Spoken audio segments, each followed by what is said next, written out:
Hello guys, we continue our Stanley Cup predictions and betting series. Quarterfinal kicks off today, but before we get started, let's recap the first round betting results.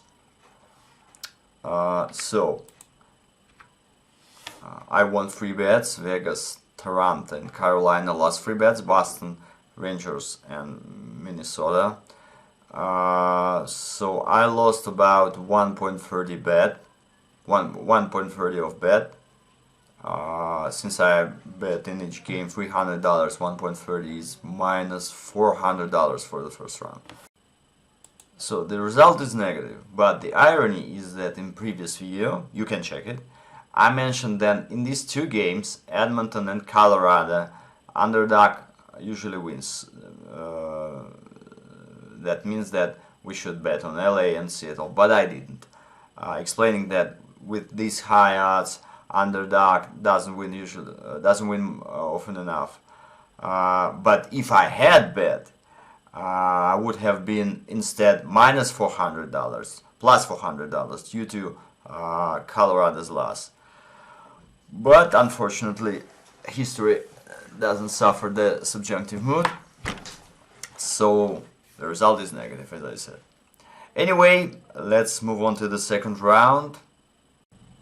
Okay, we have 4 pairs here. I will remind you of an idea.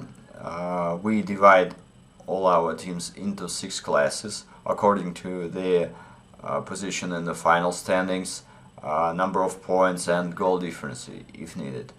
And we look at how these classes have played each other for over the last 10 years.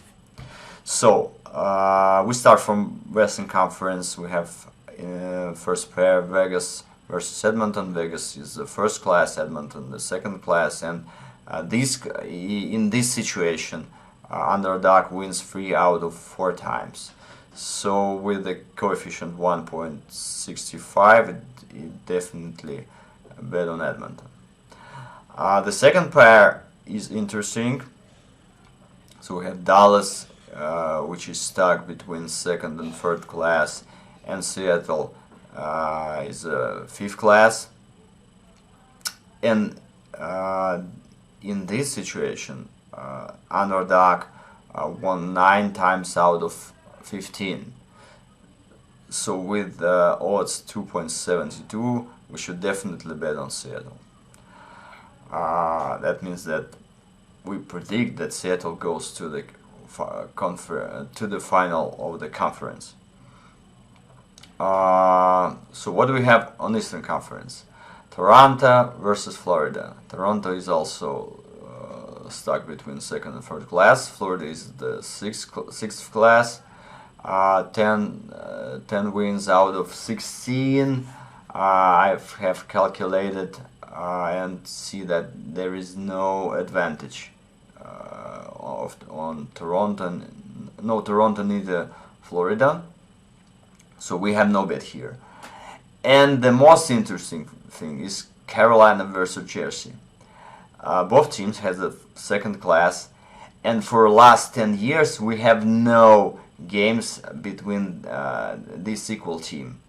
So we have 0-0, and that means so we don't know where to bet.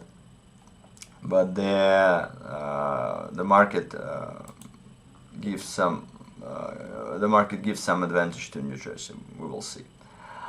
Okay, so that's it with the explanation. Let's check that I confirm all my predictions with real money. I did as I said. Here we have bet on Edmonton 300 on Seattle. Here I mistakenly bet on Toronto, and I was forced to bet on the opposite side, losing $10 as a margin, but that's okay. So that's it. We have 2 bets, and we will recap the result of the second round in the conference final. See you on the next round. Thank you.